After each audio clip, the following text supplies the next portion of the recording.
the city, the street, by land or by sea, together forever is my favorite place to be. A hard bimini is something that if you don't have it, you kind of envy it. But at the same time, it is a very, very difficult or expensive thing to acquire or build, either way. We have been planning for a long time to eventually do a hard bimini, and just kind of the way things played out, we decided to do it now. And yeah, this is definitely the single hardest project we've ever done on the boat. So our boat came with this canvas bimini soft top. It had the metal structure, which was pretty good. The helm station has a little zip out thing so you could peek up through and see the sails while you're underway, but its waterproofness was lacking and the zippers were really starting to degrade over time. We could hardly open it anymore. Also, for whatever reason, our particular soft top got a lot of mold on it. We also have these solar panels, flexible solar panels on the top that we had kind of just used big washers, and they would tear out. We lost 2 of them in storms, those afternoon storms that come through in Charleston where you get like 50 knot gusts. We lost 2 solar panels over a couple different months.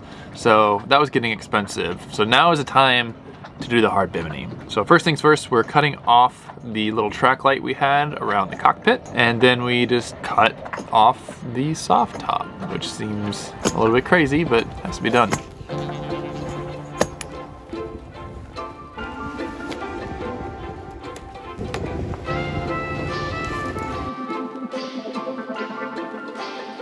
So once we've cut off the top and pull it off, it really looks like a different boat here. It's kind of surprising how weird it is not to have a covered cockpit. Just makes us super eager to get the build going. I will say that we were super naive about how much work this was going to take. So the first things first, the plan is to build a wooden mold, and we're going to seal that so that we can actually lay glass up on top of it. We need to figure this out a little bit. There's definitely some experimentation that's going to have to happen, but we're pretty sure that this is a viable means of doing this, because we don't want to do it in separate pieces off the boat. We want to do it all on the boat. That would be the other option, is to make a mold, take the mold to land and build pieces and bolt them back together. We consider that, but ultimately we want to have one big solid hardtop. Yesterday we got a fair bit done, but today the weather has turned windier than it was supposed to be, so we're not going to be able to continue with as good of progress. But here's what we got. I got a plastic tarp down on the entire thing to keep it from getting wet until we actually do the glass layup, and we underneath started putting in these blocks or pulled the mold down and keep it a good form with the metal piping below. Still gotta put these seams, marry these seams a little bit better, and then basically the mold will be prepared. I had an idea that maybe this plastic could be used as a mold release agent if I could get the plastic basically spray adhesed to the wood. So I'm gonna run an experiment. This is where the experimentation started. We weren't entirely sure the best way to make wood into a female mold for our project, and we decided to try laying down some plastic with some spray adhesive and seeing if we could lay up on top of the plastic with the gel coat. Kind of suspected this might not work, but it's worth a try before we do the project as a whole. This is round 2. It's a different experiment. I've sealed the wood with a layer or 2 of polyurethane, and then I painted a couple layers of polyvinyl alcohol on. And I know this won't react negatively with the gel coat, but I'm just not sure how easily it'll pull off of the wood. I tried those 3 different experiments, and the results of the 3, they were all informative. The first one is here. This is the one where I used the plastic underneath, and the plastic crinkled up and it was really nasty. I put, I think, 1 layer of 1708 on. So, I mean, for gel coat and 1 layer of 1708, it's a good little, it's sturdy, but it's really terribly wrinkly and not useful. So the second experiment was to use that wood just kind of as is. I didn't sand it or anything. I just put a layer of polyvinyl alcohol on it, and yeah, this one worked okay. It actually released fairly easily, but it's hard to see. It's a little bit grainy, and there's a bunch of little gaps in there. So that one was not bad, you know, starting to be something we could work with. And then finally, the last one, I sanded the wood, put polyurethane in it, sanded it again, and then put with a fine grit, and then put the polyvinyl alcohol on top of that. So now the wood itself was pretty smooth and shiny. And you can see some glass popping through there. There we go. It has almost an inherent shine in it. So it's definitely something we can work with. So this is the strategy we decided to go. Put the wood up, polyurethane it, sand it, polyurethane it again, sand it again, and then put the polyvinyl alcohol on it. And this is where we're going. We're probably not going to get the most shiniest of texture with it, but we will get something with, you know, kind of a matte texture, but very smooth. So this is the ticket. The experimentation works, and it's also encouraging that, you know, with just one layer of gel coat and one layer of glass, it's nice. Definitely better than the canvas. For the hatch, we're going to build a custom hatch cover for it, but I do need to make the cutout now as opposed to doing it later, so that we can work properly when we do the fiddles, but we'll talk about that later. So here's the hatch. It's a decent size, easy to stick your head through.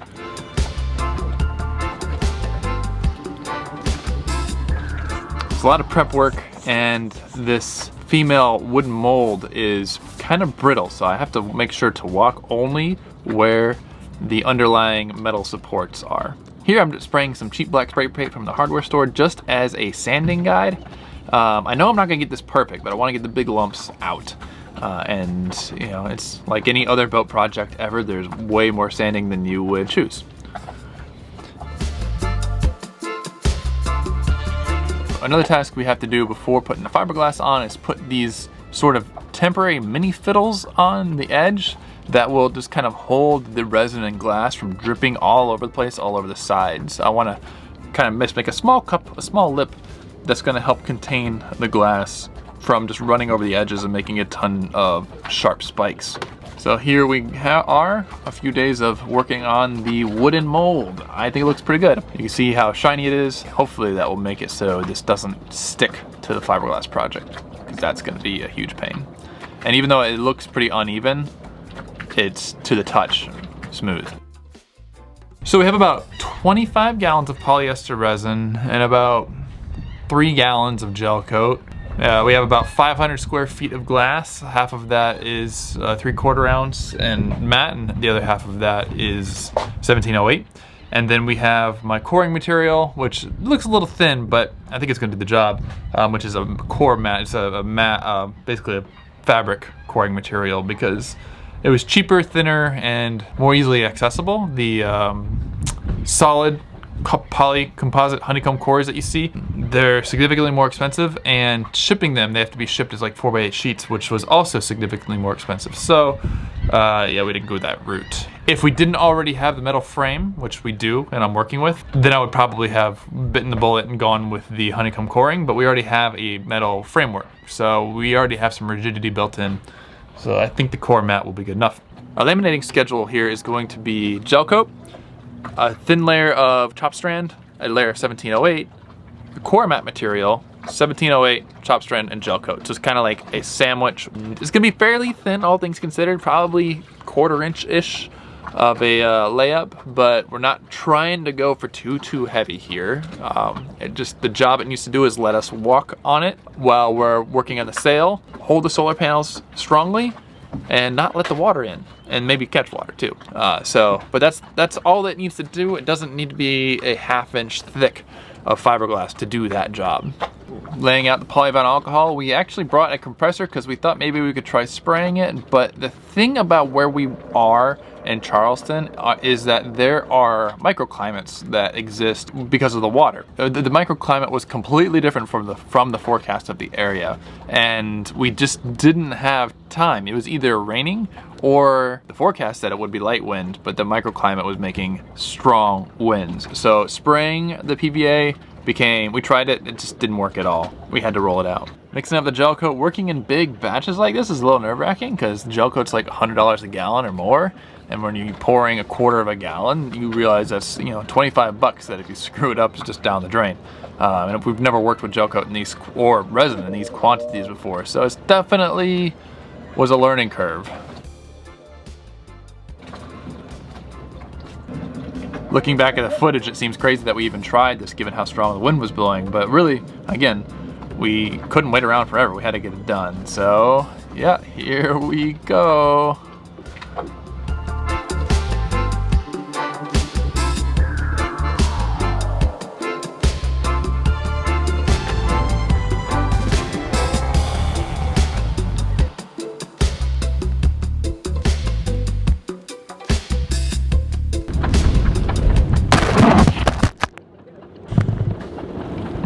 So, yesterday's projects, I wouldn't call them a disaster, but is a catastrophe less than a disaster? It was pretty bad.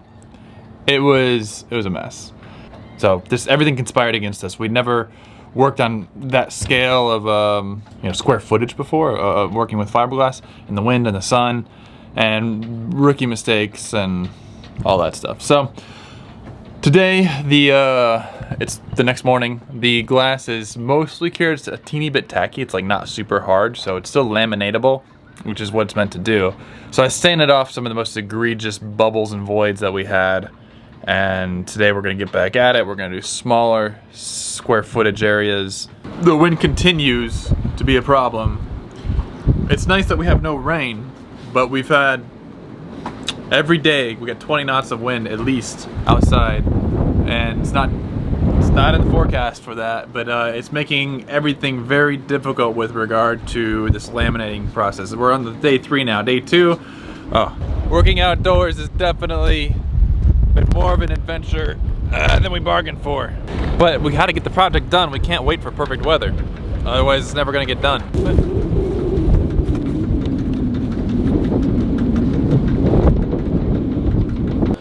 So you can see here we're working with the core material. It's called core mat that we decided to use for this project. And yeah, even this thing was blowing around like crazy as we were working on it. It's a pretty decent product. I wish we had gotten the thicker one. I swore I ordered 4 millimeters and I got 2 millimeters.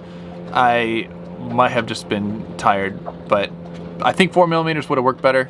2 millimeters works pretty decent for what it was. So, you know, working with it is pretty nice. So we've started to get more comfortable with our pours. As you can see here, we're going with a full gallon pour of resin, which I would have never thought I would be doing. So let's talk about materials that we use for this project real quick. We are already planning to do this hard bimini build, and Total Boat reached out to us and asked if we were doing anything that they could send us some product for and help out with. And yeah, we said yes, because I've been using Total Boat products on a number of my other projects for a while now, and I've been pretty pleased with most everything. You know, gave them a small shopping list and they sent it to us. The only thing is, for this size project, we really needed a lot of resin. I think we used 35 gallons of resin. Resin is a hazardous material to ship in the United States, so it has all these extra fees for shipping. And there was a local place in Charleston I was able to get 25 gallons of resin from. And I didn't have to pay anything for shipping because it was local. So most of the resin we're using here I got from the local place in Charleston, but all the gel coat and the blue resin you see, that's from Total Boat. For this project, we decided to go with polyester resin instead of, usually I go with epoxy for indoor projects. 1, because epoxy is stronger, but 2, epoxy doesn't smell nearly as strong as the polyester resin does. But polyester resin isn't weak, it's a very strong material. That's what the boat's built out of. And it's a lot cheaper than epoxy, and I can afford buying it in 5-gallon drums. So since this is going to be an outside project through and through, we're using gel coat anyways. We've figured let's just do it with the polyester resin. Another benefit is that the polyester resin wets out the glass better than the epoxy resin does, and we're using 1708, which is a pretty thick mat of fiberglass, and I've used 1708 a lot with epoxy, and it does take a lot more wetting out, whereas the polyester resin just blends right into it beautifully. So that's this project, and it's a learning experience for us because we've never done anything of this scale with this material.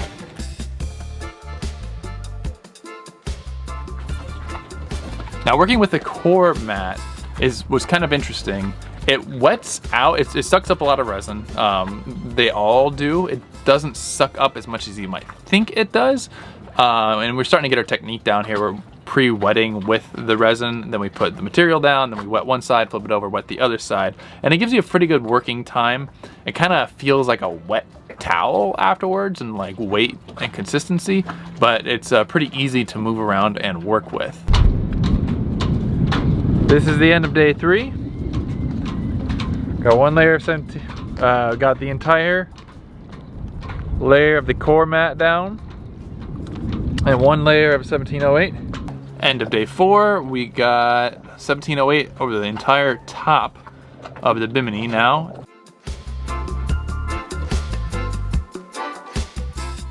All right, we're down to the final layer of fiberglass. I'm so excited not to have to do the big glass layups anymore. There's still lots to do, but if we can get this final layer and then maybe some gel coat on top of it, I'm thinking I'm gonna put the glass and the gel coat, and then I'm gonna fair on top of the gel coat, basically sand it down. I've got lots of the waxed gel coat left to use. Basically get a white surface that'll be easier visually to fair out. And I'm not even going for perfect, just something that doesn't look terrible. So you can see here, I've finally started to get the groove of how to do this smoothly. The wind is also not crazy strong today, which is very nice. And I'm able to, I laid all the 3/4 ounce mat out ahead of time and just kind of went in one big go and put the resin in it. Okay, here's where we're at. I spent a number of hours today sanding yesterday's gel coat. As you can see, it's set really nice and hard, which is part of the reason I did the gel coat, because it let the glass underneath get real hard. And you can see kind of the seams, the overlap on the different layers of glass that I've sanded out. Yeah, I'm pretty happy with it, and I'm not going for perfect. We might end up seeing some of these seams in the finished product, but there's going to be solar panels all up here anyways. You're not going to see. So, all right, gel coat. One more round, see what we get. It's starting to look good now. You can still see some of the ridges and creases in there, but it's starting to look kind of like a legitimate bimini. I haven't shown the past little bit because it's just been white on white. It's basically been sanding gel coat on top of gel coat, trying to fair it out. I think one lesson I learned was I used the most recent coat I did was with thickened gel coat, and I spread that out to fill all the spiderweb cracks of the last layer of mat, and it worked really well. So I should have done that sooner, but I'm ready for the last layer of gel coat. I'm going to mix it up a little bit thicker with some colloidal silica, and I'm going to roll it on with a 4-inch roller with 1/2-inch nap to try to create a bit of texture. I'm hoping this turns out okay, because this is gonna be walked on. I don't want it smooth. This is as faired as I care to get it for the top. It's gonna be under solar panels mostly anyways. I did draw a line around it where I still have to install the fiddle, so there's no point in putting a finishing layer of gel coat where I'm gonna be sanding and putting fiddles anyways. So, here we go. I know so this is a line. Everything on this side of the line I'm not gonna mess with right now because I still need to put a fiddle and glass it in. But that's the degree of fairness. You can see that it's not like a bolt hole, but it's not that bad. And it's really hard. So, one last layer of gel coat to cover up the thin spots that poke through. And we're gonna move on because I really wanna get the mold, the wood that provided the framework for all this. I want to get that out, but I can't do that until I can bolt this thing down. I can't bolt this thing down until I get that last layer of gel coat. So let's do it. So here I'm painting on a little bit of thickened gel coat with some non-skid sand mixed into it, and just rolling it on with a rough finish. Took a little bit to figure this out, but it worked pretty well, all things considered. I was happy with it.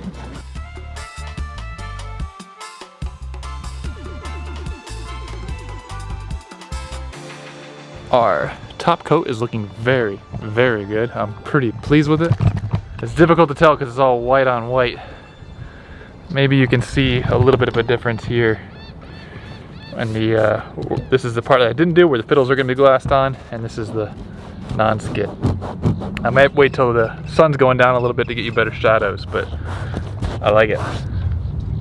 Looks good. Looks better than I thought it was gonna look, to be honest. All right, so this is where we're gonna call this video done. We've got all of the big flat layup of glass done. but we still have to do the fiddles and build the hatch.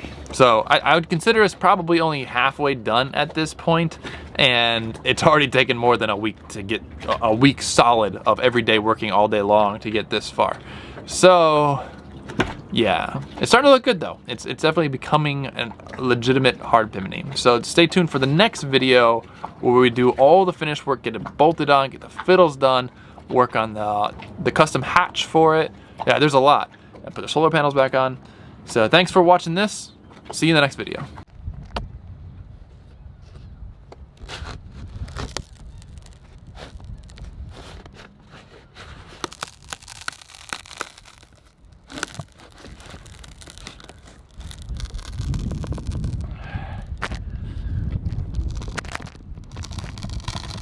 Ugh.